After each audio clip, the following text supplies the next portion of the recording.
Hello learners, we are back with new video. और ये video भी क्लास 12th के लिए है। टॉपिक जो है आज का वो है objectives of management. So let's start.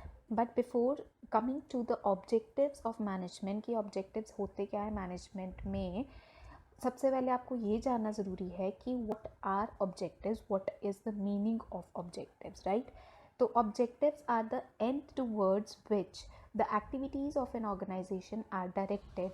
Objectives क्या है? एंड्स है, एंड पॉइंट्स हैं जहाँ पे हमें रीच करना है और हमारी वही एक्टिविटीज़ हम क्यों परफॉर्म करते हैं ऑर्गेनाइजेशन की, क्योंकि हमने वो एंड तक जाना है, ठीक है। और वो सारी एक्टिविटीज़ एंड तक जाने के लिए ही होती है। So objectives are the ends towards which the activities of an organisation are directed. Now every organisation, हर एक ऑर्गेनाइजेशन अपने आप में डिफरेंट होती है और हर एक ऑर्गेनाइजेशन के ऑब्जेक्टिव्स भी डिफरेंट होते हैं, राइट। लेकिन जो सेम चीज़ होती है वो क्या होती है? मैनेजमेंट। हर एक ऑर्गेनाइजेशन में मैनेजमेंट सेम होती है और इसकी ज़रूरत सबको पड़ती है।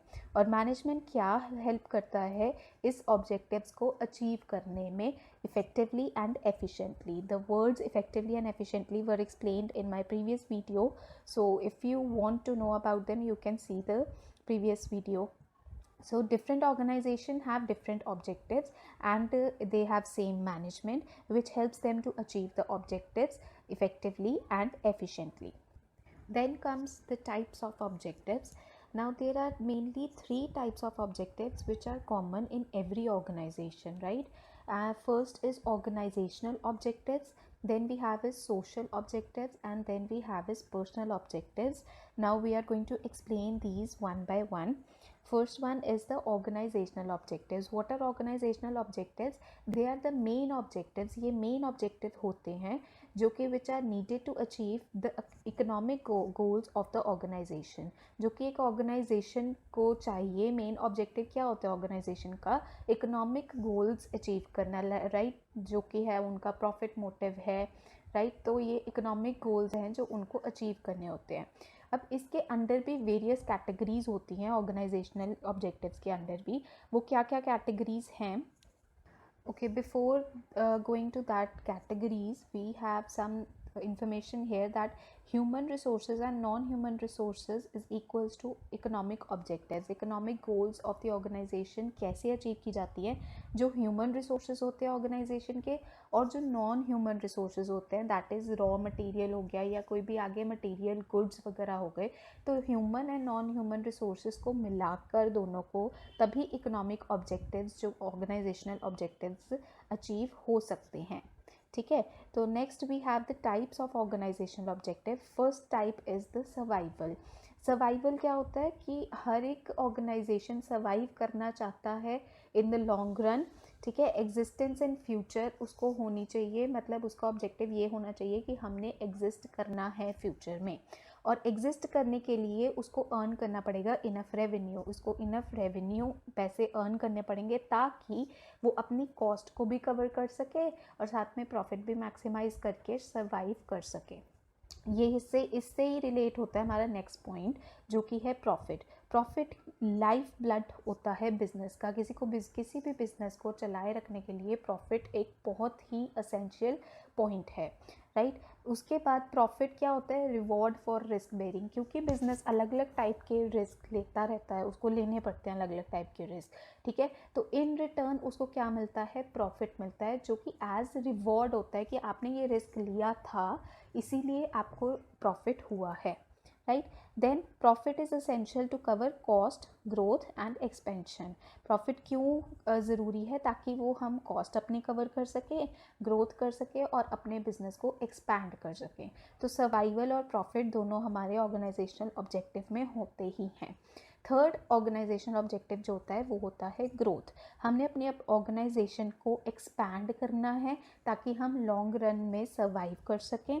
And we have to exploit potential resources. जो भी हमारे रिसोर्सेज हैं उन्हें फुली यूटिलाइज करना है इफ़ेक्टिवली एंड एफिशिएंटली, ताकि बिल्कुल भी वेस्टेज ना हो। देन ग्रोथ को हम मेजर कैसे कर सकते हैं, सेल्स वॉल्यूम से देख के कि कितनी हमारी सेल्स वॉल्यूम बढ़ी है या कम हुई है, ठीक है। नंबर ऑफ़ एम्प्लॉयज़ हमारे बढ़े हैं या कम हुए हैं, अगर हमें ज़्यादा एम्प्लॉयज़ की ज़रूरत पड़ रही है दैट मीन्स हमारा काम भी बढ़ रहा है, और अगर हमारा काम बढ़ रहा है तो दैट मीन्स हमारा बिजनेस भी ग्रो कर रहा है।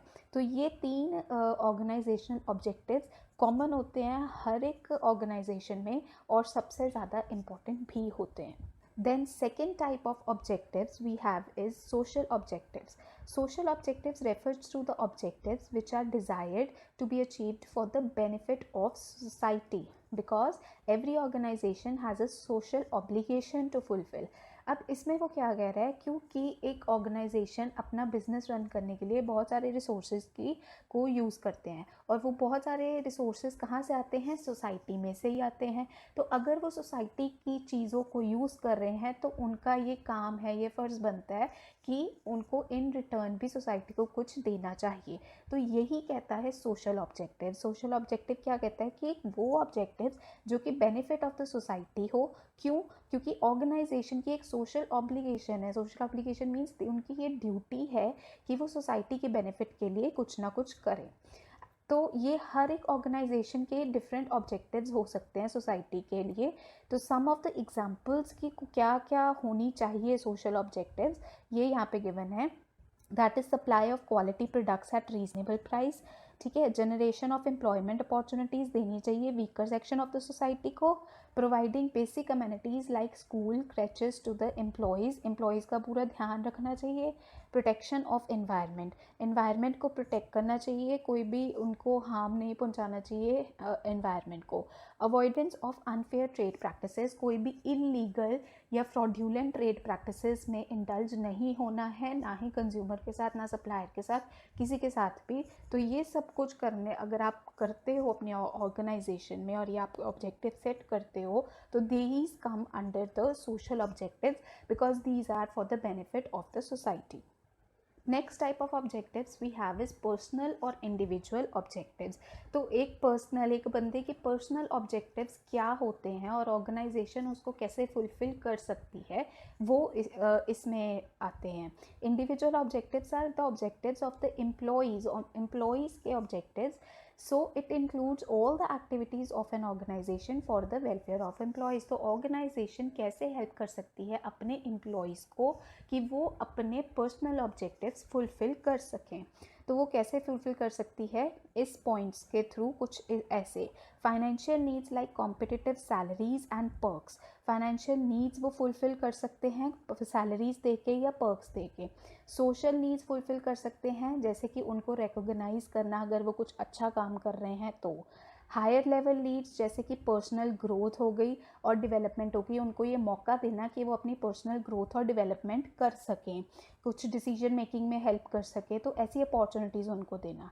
Next is safety needs like good and healthy working condition, अच्छी वर्किंग कंडीशंस देना उनको, उनकी बेसिक अमेनिटीज़ को फुलफिल करना, अच्छी जैसे कि वॉशरूम्स वगैरह प्रोवाइड करना, बेसिक फुलफिल करना उनकी नीड्स को, तो ये सेफ्टी नीड्स के अंदर आ जाता है। तो ये सारी नीड्स अगर आप उनकी फुलफिल करते हो तो उनके ऑब्जेक्टिव्स एम्प्लॉयज़ को हेल्प हो जाती है कि वो अपने ऑब्जेक्टिव्स को अचीव कर सके successfully. So this was all about today. Thanks for watching. Please do like, share and subscribe to my channel, and you will find the notes of these topics in my description, so you can download